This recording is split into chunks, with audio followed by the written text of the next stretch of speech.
বর্তমানে সকল পরিবেশ বিশ্লেষণ করে যতটুকু বোঝা যাচ্ছে, খুব দ্রুতই ট্যুরিস্ট ভিসা এবং ফেব্রুয়ারিতে মেডিকেল ভিসার সংখ্যা অনেকটাই বেড়ে যাবে। আসসালামু আলাইকুম ভিউয়ার্স, আশা করি সবাই ভালো আছেন। তো আজকে আমরা চলে এসেছি ইন্ডিয়ান ভিসা সম্পর্কিত নতুন কিছু আপডেট তথ্য নিয়ে। আপনারা সকলেই জানেন এই মুহূর্তে একটা বড় ট্রেন্ডিং বিষয় হচ্ছে খুব দ্রুতই ট্যুরিস্ট ভিসা শুরু হয়ে যেতে পারে এবং মেডিকেল ভিসার সংখ্যা বেড়ে যাওয়ার একটি বড় সম্ভাবনা আছে। আপনারা সকলেই জানেন ফেব্রুয়ারি মাসের ৮ তারিখে বাংলাদেশে মেডিকেল ফেয়ার হচ্ছে। সেখানে বিশ্বের অনেক দেশের হসপিটালগুলো তাদের ফ্যাসিলিটিসগুলো তুলে ধরার জন্য এখানে অংশগ্রহণ করছে, যেখানে ভারতের প্রায় ৮টি বড় বড় হসপিটাল, স্বনামধন্য হসপিটাল অংশগ্রহণ করছে শুধুমাত্র তাদের যেসব সুবিধাগুলো বাংলাদেশীদের জন্য দিতে পারবে সেগুলো তুলে ধরার জন্য। এর মূল কারণ হচ্ছে বাংলাদেশী রোগীর সংখ্যা কমে যাওয়ার কারণে তাদের ব্যবসায় বড় একটি সমস্যা হয়ে গেছে এবং বাংলাদেশীদের ভিসা যাতে বেশি দেয় এবং বাংলাদেশীদের ভিসার সংখ্যা যাতে বাড়িয়ে দেয়, এই বিষয়গুলো দুই দেশের সম্পর্কের ভিতরে। সেই পরিপ্রেক্ষিতে এখন কিন্তু ভিসার অ্যাপয়েন্টমেন্টের সংখ্যা অনেকটাই বেড়ে গিয়েছে। তো কন্ট্যাক্টের মাধ্যমে আমার সাবস্ক্রাইবাররা কিন্তু প্রতিনিয়তই অ্যাপয়েন্টমেন্ট পাচ্ছে। তো আমার সাবস্ক্রাইবাররা যারা অ্যাপয়েন্টমেন্ট পেয়েছে আমি তাদের নামগুলো এখানে বলে দিচ্ছি এবং তাদের পেমেন্ট স্লিপ বা পেমেন্ট ইনভয়েসের ছবি এখানে দিয়ে দিচ্ছি। আপনারা নামগুলো একটু মিলিয়ে নেবেন। প্রথমেই আছে প্রীতি চক্রবর্তী, মেডিকেল ভিসার জন্য অ্যাপয়েন্টমেন্ট পেয়েছে, তার ফিঙ্গারের ডেট ছিল আজকে অর্থাৎ ২৯ তারিখ।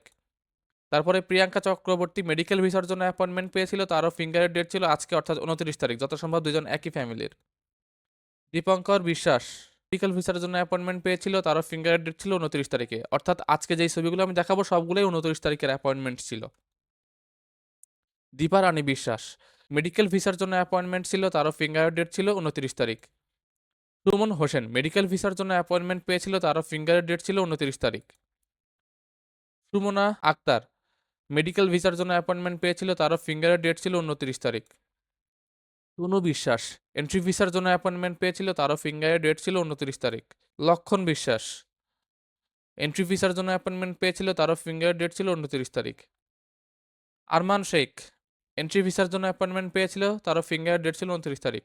এছাড়াও আরও অনেকজন সাবস্ক্রাইবার মেডিকেল ভিসা সহ এন্ট্রি ভিসা এবং কয়েকজন ট্যুরিস্ট ভিসার অ্যাপয়েন্টমেন্ট পেয়েছে। আমি তাদের অনুমতি সাপেক্ষে সেগুলো পরবর্তীতে শেয়ার করার চেষ্টা করব। তো আপনারা এখানে দেখতেই পেলেন আমার সাবস্ক্রাইবাররা কিন্তু প্রতিনিয়ত অ্যাপয়েন্টমেন্ট পাচ্ছে কন্ট্যাক্টের মাধ্যমে।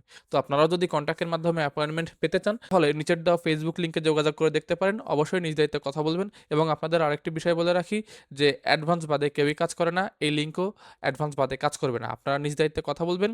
হ্যাঁ, সিকিউরিটি হিসাবে আপনারা তার ডকুমেন্টস চেতে পারেন, যেমন পাসপোর্ট, এনআইডি কার্ডের কপি, এগুলো চেয়ে নেবেন, যাতে আপনাদের কাছেও সিকিউরিটির একটা জিনিস থাকে।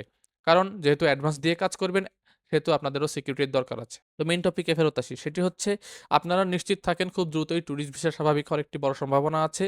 সম্ভাবনা কি, অলরেডি আশা করা যাচ্ছে মার্চ মাস থেকে ট্যুরিস্ট ভিসা স্বাভাবিক হওয়ার পথে এবং মেডিকেল ভিসার বিষয়টি হচ্ছে ফেব্রুয়ারি মাস থেকে ভিসার সংখ্যা বেড়ে যাবে, এটা 100% শিওর থাকেন। ডেইলি তারা ১.৫ থেকে ২,০০০ করে মেডিকেল ভিসা দিবে। এখন যেখানে ২০০-৩০০ করে ভিসা দিচ্ছে সেখানে তারা ফেব্রুয়ারি মাসের শুরু থেকে আশা করা যাচ্ছে ১.৫ থেকে ২,০০০ করে মেডিকেল ভিসার সংখ্যা বাড়িয়ে দিবে।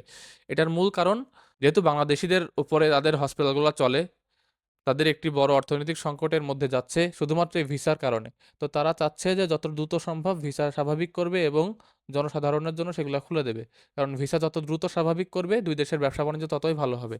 আর এন্ট্রি ভিসার বিষয়টি, যাদের ইন্ডিয়াতে আত্মীয়স্বজন আছে অথবা ইন্ডিয়াতে কোনো অনুষ্ঠানে যেতে চাচ্ছেন, তারা এই মুহূর্তে এন্ট্রি ভিসা করতে পারবেন। এন্ট্রি ভিসাও কিন্তু ৬ মাসের জন্য দেয়, মাল্টিপল এন্ট্রি থাকে। এটাও বলা যায় এক জাতীয় ট্যুরিস্ট ভিসা।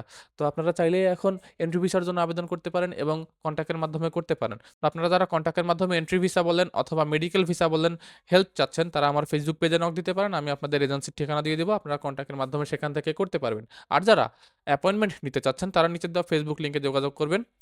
অবশ্যই নিজ দায়িত্বে কথা বলবেন এবং নিজেদের মতো ডিল করে তারপরে কাজ করবেন। আজকের মতো এই পর্যন্তই। পরবর্তীতে এই ধরনের আপডেট পাওয়ার জন্য আমাদের চ্যানেলটি সাবস্ক্রাইব করে রাখুন। আল্লাহ হাফেজ।